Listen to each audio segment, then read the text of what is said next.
My name is नैन और आज के वीडियो में हम लोग बात करने वाले हैं जनरल अवेयरनेस यानी कि करंट अफेयर के बारे में। अभी सारे एग्जाम जो है मेंस की बहुत सारे एग्जाम्स आपकी बाकी है। एसबीआई क्लरिकल की बात की, आरआरबी जो क्लरिकल की बात है, आरआरबी पीओ की बात है, आईबीपीएस जो है वो पीओ क्लरिकल वाली जो है अभी बाकी है, आईबीपीएस पीओ वाली बाकी है। तो बहुत सारे एग्जाम्स आपके भी मेंस के लिए बाकी है। बहुत सारे लोग आप में से ऐसे भी होंगे जिन्होंने अभी तक करंट अफेयर पढ़ना नहीं चालू किया, तो उनके लिए भी मैं टेक्निक बताऊंगा कि कैसे वो कम समय के अंदर ज्यादा से ज्यादा करंट अफेयर जो है वो अटेम्प्ट कर सकते हैं, ज्यादा करंट अफेयर जो है वो पढ़ सकते हैं। सारी चीजों के बारे में बात करेंगे। नई टेक्निक आपको कैसे सिखाऊंगा जिससे कि आप सिर्फ और सिर्फ 7 दिन के अंदर करंट अफेयर अपना कंप्लीट याद कर लेंगे।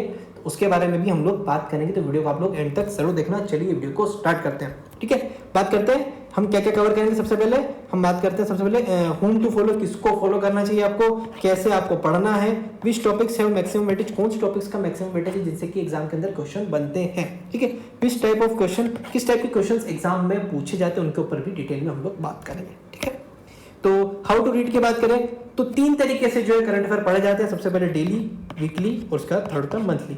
डेली में आपको सजेस्ट नहीं करता कि डेली आपको जो है वो नहीं पढ़ना है, आपको सिर्फ और सिर्फ ध्यान देना है वीकली और मंथली के ऊपर। वीकली अगर आप करंट अफेयर पढ़ रहे हैं तो अभी के हिसाब से अगर मैं स्मार्ट स्टडी की बात करूँ, हार्ड स्टडी की बात नहीं करता, बिल्कुल आप साल 2 साल 3 साल तक प्रिपरेशन कर रहे हैं उसके पक्ष में मैं नहीं हूँ।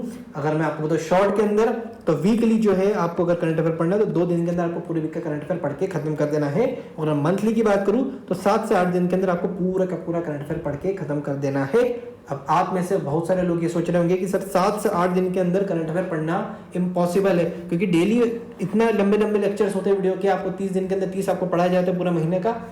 तो अब आपको समझ में नहीं आता तो आप 7 दिन के अंदर पढ़ के कैसे उसको खत्म कर सकते हैं, उसकी भी एक टेक्निक है जिसका नाम है 20 पेज रूल, जिसके बारे में हम लोग अभी एंड में डिस्कस करेंगे। क्योंकि अगर मैं आपको सबसे पहले बताऊंगा नहीं करंट अफेयर में पढ़ना क्या क्या, तो आप प्रायोरिटी क्या क्या आपको देनी है, आपको ये समझ में नहीं आएगा कि मैं क्या बात कर रहा हूँ, किस तरीके से आपको जो है पढ़ना है। ठीक है, तो स्टेप बाय स्टेप हम लोग चलेंगे। नेक्स्ट हम लोग चले जाते हैं how to read. Mark important points, use highlighter, underline, write extra information. आपको 2 सोर्सेस रखने हैं। ठीक है, 2 सोर्सेस, पहला है पीडीएफ और दूसरा है वीडियो। ठीक है, दोनों अलग अलग सोर्सेस होने चाहिए, दोनों अलग अलग टीचर्स के होने चाहिए। इसके बाद पीडीएफ आप कोशिश करो कि जो है प्रिंट निकालो और उसके बाद ही पढ़ो, और वीडियो जो है वो आप यूट्यूब पर देखो, लेकिन उसको कम से कम 1.5x या 2x के अंदर जो है वो देखेंगे।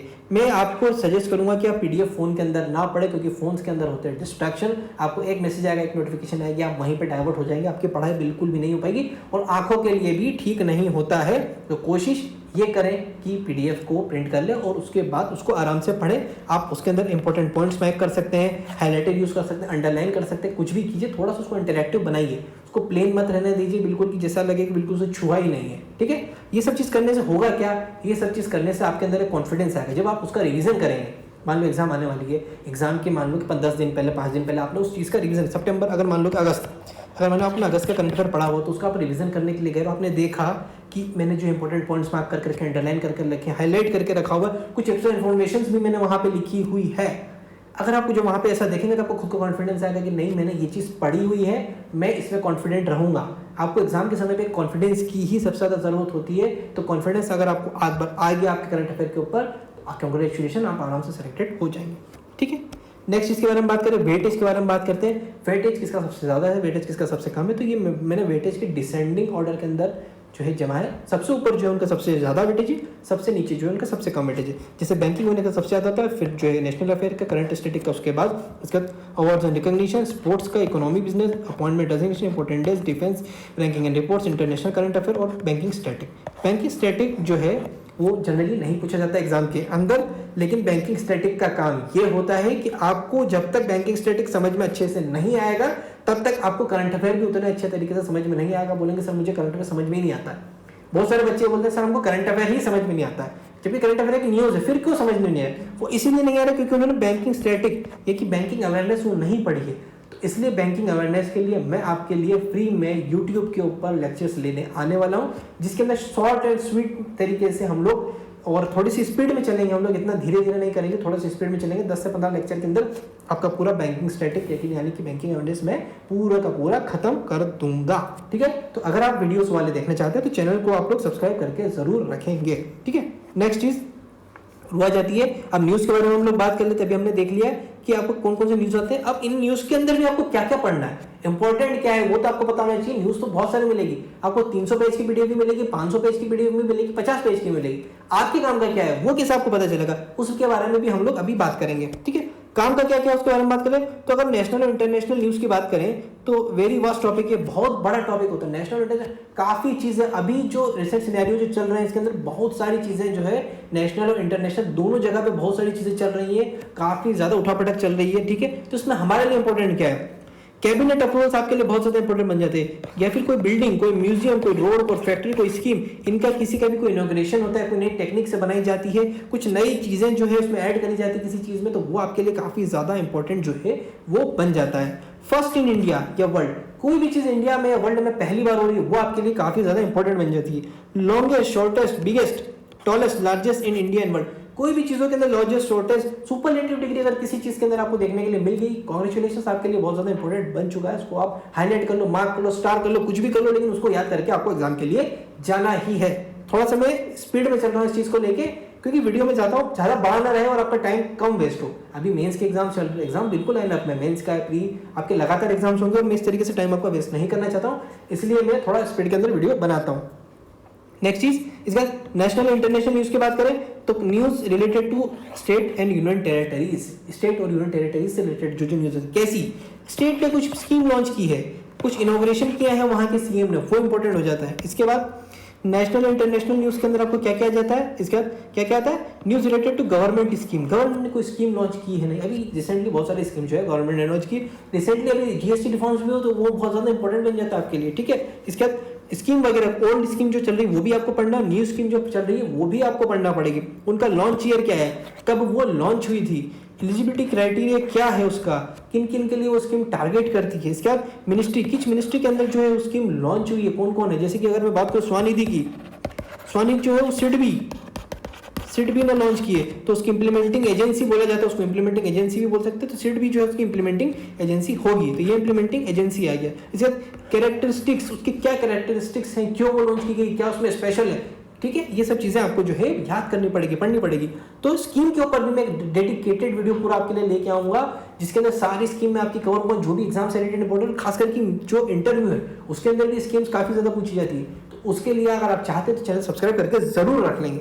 इसके बाद न्यूज रिलेटेड टू इंटरनेशनल में क्या क्या हो रहा जाता है, news related to international organisation कौन कौन सी, तो UNESCO, ADB, AIB, FATF, World Bank, United Nation, ETC, ये अगर आपको सारी इसमें से कोई भी अगर आपको देखने के लिए मिल जाती है, कोई भी ऑर्गेनाइजेशन इसमें से आपको देखने के लिए मिले, तो वो आपके लिए बहुत ज्यादा इंपॉर्टेंट हो गया, उसको मार्क करके रख ले, उसको डेफिनेटली पढ़ना ही है। इसके बाद बैंकिंग एंड फाइनेंस रिलेटेड, अब बैंकिंग एंड फाइनेंस वाले पे हम आ गए, सबसे इंपॉर्टेंट वाला है, सबसे ज्यादा क्वेश्चन इसी से आते हैं, इस वाले को आप थोड़ा सा ध्यान से देख लेंगे, आप चाहते हैं तो नोट भी कर सकते हैं, नोट करना नहीं चाहते तो ये वाली जो है पीडीएफ ये मैं टेलीग्राम चैनल पर डाल दूंगा, वहां पे आपको सारी जो है ये वाली पीडीएफ डाउनलोड करने के लिए मिल जाएगी। ठीक है, news related to RBI, banks के अंदर, करंट अफेयर के अंदर जो सबसे मेन चीज होती है बैंकिंग फाइनेंस वाले की, सबसे मेन चीज होती है वही आरबीआई, रेगुलेटरी बॉडीज जो है जनरली वो मेन होती है, तो उसमें बैंक के लिए सबसे पहले आ जाती है वो है आरबीआई। आरबीआई ने यदि कोई कैंप लॉन्च किया, कोई गाइडलाइन लॉन्च की, कोई सर्कुलर लॉन्च किया, वो आपके लिए काफी ज्यादा इंपॉर्टेंट बन जाता है। अब सर्कुलर के लिए आपको आरबीआई की वेबसाइट जो है वो ढूंढने की, खंगालने की जरूरत नहीं है, जो पीडीएफ के अंदर, जो वीडियो के अंदर आपको देखने के लिए मिला उतना ही आप पढ़े, ज्यादा इंफॉर्मेशन गेन नहीं करें, ज्यादा इंफॉर्मेशन गेन करने से कुछ नहीं होगा, सिर्फ और सिर्फ टाइम वेस्ट होगा आपका। आप चाहते हैं तो दिन में आप देखो, दो तरीके से करंट अफेयर आप पढ़ सकते हैं, सीरियसली मैं बता दूं, दो तरीके से करंट अफेयर पढ़ सकते हैं आप। महीने 3-3, 4-4 घंटे करंट अफेयर पढ़ेंगे तो भी आपको, अगर मैं बात करूं, अगर मान लो 50 जो है 50 मार्क का एग्जाम है, अगर आप दिन भर भी पढ़ेंगे करंट अफेयर, अगर आप 5 घंटे भी करंट अफेयर पढ़ेंगे तो मुश्किल से आपको, अगर ज्यादा मैं एज दिखूं तो मुश्किल से आपको 15 से 20 नंबर के आसपास आएंगे। वही मैं बात करूं, आप जो मेरी मेथड है उसको यूज करोगे तो भी लगभग आपको, जो मैं बात करूं 13 से 18 के बीच में आ जाएंगे। यहाँ पे सिर्फ आपको 1 घंटा देना है और यहाँ पे आपको 4 से 5 घंटे देने पड़ जाएंगे। तो आप किसको प्रेफर करोगे वो आप मुझे कमेंट सेक्शन में जरूर बताना, ठीक है। इसके बाद हम बात करें, आरबीआई ने कोई लाइसेंस किसी बैंक का कैंसिल कर दिया, किसी का लाइसेंस रिन्यू कर दिया, किसी का लाइसेंस नया जो अप्रूव कर दिया, एक और चीज, किसी को पेनल्टी दे दी। आरबीआई हमेशा पेनल्टी देता रहता है बैंक्स को, किसको पेनल्टी दी, किस लिए दी, कितने की दी है, ये इंपॉर्टेंट बन जाता है। कोई लॉन्च किया, कोई कौन लॉन्च किया, कोई फ्रेमवर्क आरबीआई ने कोई जो है अपनी जो फ्रेमवर्क आरबीआई का चल रहा है, जैसे कि सैंडबॉक्स वाला जो फ्रेमवर्क आरबीआई का चल रहा है, उसके अंदर कोई नई चीज उन्होंने लॉन्च की, कौन सा कोहॉर्ट जो है आरबीआई ने लॉन्च किया है, ये सारी चीजें इंपॉर्टेंट बन जाती है, ठीक है। इसके बाद लोन इशूड बाय बैंक्स, ठीक है, लोन्स जो है इसके बाद क्या है, loans issued by banks, ADB, AIB, World bank से एसबीआई, इन सभी ने किसको लोन दिए हैं? एक्चुअली क्या होता है, ये सब है ना लोन देते हैं स्टेट गवर्नमेंट को, सेंट्रल गवर्नमेंट को, ठीक है, बहुत सारे एनजीओ वगैरह को भी लोन देते हैं, तो कोई डिजास्टर जो फंड वगैरह उसमें भी दिए जाते हैं। तो इस तरह के अगर किसी ने लोन दिया है या किसी ने अगर मान लो कि कोई दान दिया है, ठीक है, तो उसको भी जो आपको याद करना है। तो उसमें क्या क्या याद करना है, हु गिव, किसने दिया, टू हुम, किसको दिया, हाउ मच, कितना दिया, वे, क्यों दिया, रीजन, ठीक है, ये 4 चीज आपको है बेसिकली पढ़नी पड़ती है। इसके बाद बैंकिंग एंड फाइनेंस रिलेटेड में और क्या आ जाएगा, बैंकिंग पार्टनरशिप एमओयू, किसी बैंक ने किसी स्टेट के साथ एमओयू साइन किया, अमेजोन के साथ किया, फ्लिपकार्ट के साथ किया, कोई कंपनी एयरटेल हो गया, गवर्नमेंट हो गया, माइक्रोसॉफ्ट हो गया, गूगल हो गया, नेशनल इंटरनेशनल कोई ऑर्गेनाइजेशन हो उसके साथ में किया, मान लो कोई एसबीआई ने अगर मान लो कोई महाराष्ट्र के साथ अगर कोई एमओयू साइन किया है किसी चीज़ के लिए, मान लो रोड्स के लिए किया है, ठीक है, या फिर कोई डीबीटी जो है डीबीटी के लिए किया है कि उनके जो कुछ कस्टमर जो है उनके जो है वहाँ उनको लोगों को डीबीटी से वो लोग जो है साधन करेंगे उनको, तो अगर उसके ऊपर किया हुआ तो उस टाइप की जो है वो इंपॉर्टेंट बन जाती है। इसके बाद बैंकिंग फाइनेंस में और क्या किया जाता है, तो बैंक अगर कोई 2 बैंक का उनका मर्जर हुआ है, तो बैंक ने किसी का स्टॉक सेल या बाय किया है, वो हो सकता है। फिर बैंक स्कीम, कोई स्पेशल कैटेगरी के लिए स्कीम है, चाहे वो बात करो एससी एसटी के लिए, या बात करो ईडब्ल्यूएस के लिए, या बात करो कोई दिव्यांगजन पीडब्ल्यूडी वालों के लिए, या मैं बात करूँ वुमेन के लिए, इनको टारगेट रखते हुए यदि कोई नई स्कीम लॉन्च हुई है, या मैं बात करूँ नॉर्थ ईस्ट रीजन या जो स्पेशल इकोनॉमिक जोन के लिए अगर कोई लॉन्च की गई है, इन सब के लिए कुछ भी नई चीज लॉन्च की गई है वो आपके लिए इंपॉर्टेंट बन जाती है। नेक्स्ट चीज GDP and growth rate estimation and prediction, ठीक है, कोई भी जीडीपी की ग्रोथ रेट या एस्टिमेशन दिया जाता है, कौन कौन सी संस्थाएं देती है, तो मूडी देती है, इकरा देती है, क्रिसिल देती है, फिच देती है, एसबीआई देती है, आरबीआई देती है, और भी बहुत सारी ऑर्गेनाइजेशन हैं। जनरली ये सब चीजें आपको याद करनी पड़ेगी। आई नो थोड़ा सा डेटा ज्यादा हो गया, लेकिन उसकी भी मैं आपको टेक्निक मैंने बता दिया है कि मैं आखिरी में बताने वाला हूँ, तो स्टे ट्यून करो, आप पूरा वीडियो एंड तक देखो, मैं आपको पूरी की पूरी जो है टेक्निक बताऊंगा।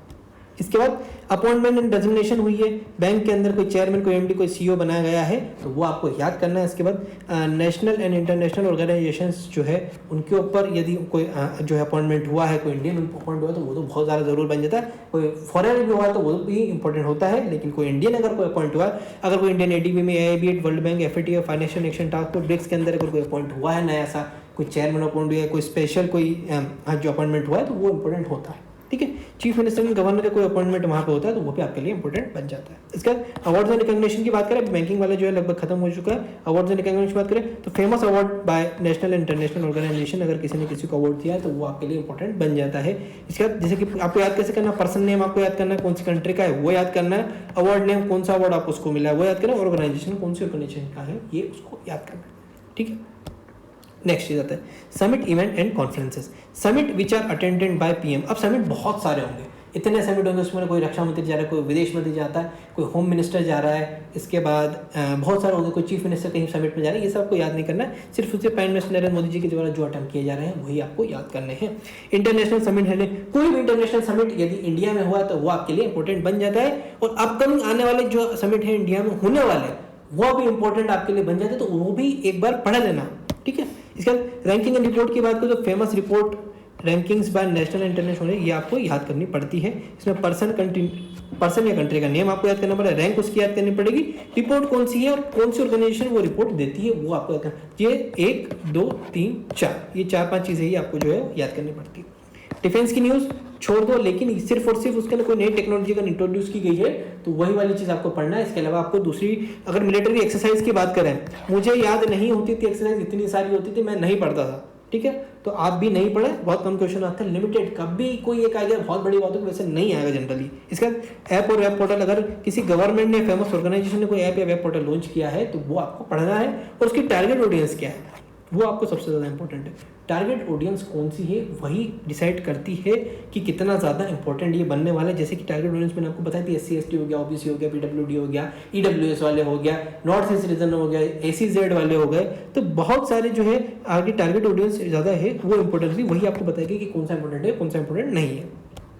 ठीक। इसका टेक्नोलॉजी न्यूज़ की बात करें, न्यू टेक्नोलॉजी जो है अगर इंट्रोड्यूस की गई IIT से, इंडियन इंस्टीट्यूट ऑफ साइंस के द्वारा, इसरो के द्वारा, हिंदुस्तानी एरोनॉटिक्स लिमिटेड के द्वारा, नासा के द्वारा, या कोई भी अदर ऑर्गेनाइजेशन है जिसने की कोई नई टेक्नोलॉजी जो है इन्वेंट की है, तो वो ज़्यादा इंपॉर्टेंट बन जाती। और focus on first time launch tech, यदि कोई चीज़ पहली बार लॉन्च हुई या इंडिया में कोई चीज़ पहली बार लॉन्च हुई, जैसे अभी इंडिया में पहली बार जो है सेमीकंडक्टर प्रोडक्शन स्टार्ट हुआ है, तो वो कहाँ पे हुआ है, किसने किया है, किसने इनॉग्रेशन किया था, वो सारी चीज़ें आपको इंपॉर्टेंट बन जाती है।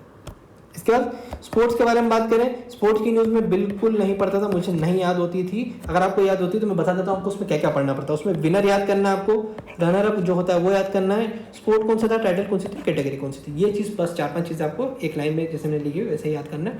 बुक्स एंड ऑथर की बात करें तो कोई फेमस नॉन पर्सनैलिटी जैसे कि पॉलिटिशियन हो गया, इन्फ्लुएंसर हो गया, बिजनेसमैन हो गया, सोशल वर्कर हो गया, इनमें से कोई भी इस टाइप के कोई व्यक्ति हो जो कि काफ़ी ज़्यादा फेमस हो, तो उन्हीं की हमको जो है वो बुक्स और ऑथर वाली जो है बुक वगैरह उनकी याद करनी है। या कोई अवार्ड विनर राइटर हो तो याद कर लेनी है, ठीक है। या फिर कोई चेयरमैन या फिर कोई MD वगैरह कहीं का, कोई बैंक का हो तो इंपॉर्टेंट हो सकता है, या कहीं कोई बड़े ऑर्गेनाइजेशन का तो इंपॉर्टेंट हो जाता है।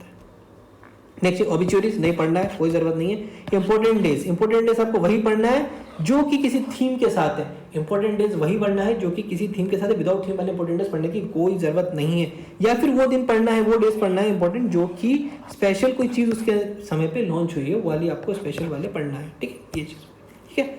अब मैंने आपको यहाँ पे बता दिया है। इसके बाद हम लोग नेक्स्ट चीज़ के बारे में बात कर लेते हैं कि पढ़ना कैसे, उसके बारे में हम लोग डिटेल में थोड़ा सा डिस्कस कर लेते हैं। हाँ, पढ़ने वाला हमारा जो है यहाँ पे है। तो मैंने आपको बताया था कि 20 पेज रूल जो है वो इंपॉर्टेंट होता है। 20 पेज रूल होता क्या है? 20 पेज रूल होता है कि हम 7 दिन के अंदर जो है पूरे महीने का, पूरा महीना कितना 30 डेज का करंट अफेयर जो कि लगभग 150 पेज के लगभग होता है, वो आपको याद कर सकते हैं।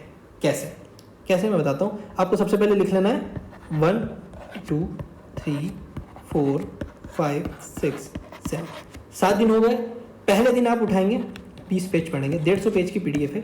शुरू के 20 पेज आपने पढ़े, जैसे कि आप एक न्यूज़पेपर पढ़ते हैं वैसे ही आपको PDF पढ़ना है। बिल्कुल दिमाग लगाने की जरूरत नहीं है, ज़्यादा याद नहीं करना, 4 बार उस न्यूज़ को नहीं पढ़ना, रटना नहीं है, समझना नहीं है, कुछ नहीं करना। सिर्फ और सिर्फ आपको 20 पेज पलटा के एक न्यूज़ जैसा नॉर्मल जैसे पढ़ते हैं हम स्किम करते हैं ना, वैसे आपको स्किम करना है, ठीक है। हो गया पढ़ के खत्म। अगले दिन नेक्स्ट डे में क्या होगा, जो हमने पहले दिन पढ़ा हुआ है उसको एक बार गो थ्रू कर लेंगे। गो थ्रू के साथ हल्का सा ऐसा पलटाया पेज, हाँ ठीक है ये न्यूज़ थी, ये देखा था, ऐसा देखा था, ठीक है ये न्यूज़ देखी थी, ऐसा था, इस टाइप से करना है। और अगले जो 20 पेज है वो आपको पढ़ना है, ठीक।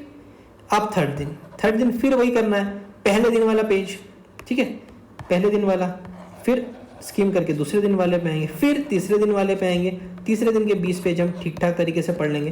पहले दिन के 20 पेज ठीक ठाक पढ़े, दूसरे दिन के ठीक ठाक पढ़े, फिर तीसरे दिन के अच्छे से पढ़ लिए। अगले दिन फिर आएंगे, चौथे ही दिन पे वैसा ही करेंगे, वापस पहला दूसरा तीसरा, फिर चौथे पे आएंगे। 5वें दिन के लिए फिर पहला, फिर दूसरा, फिर तीसरा, फिर चौथा, फिर 5वें दिन पे आएंगे, 20 पेज यहाँ पे पढ़ लेंगे। 6वें दिन में क्या करेंगे, फिर यही ऐसे ऐसे ऐसे करते हुए जाएंगे, यहाँ पे आ जाएंगे।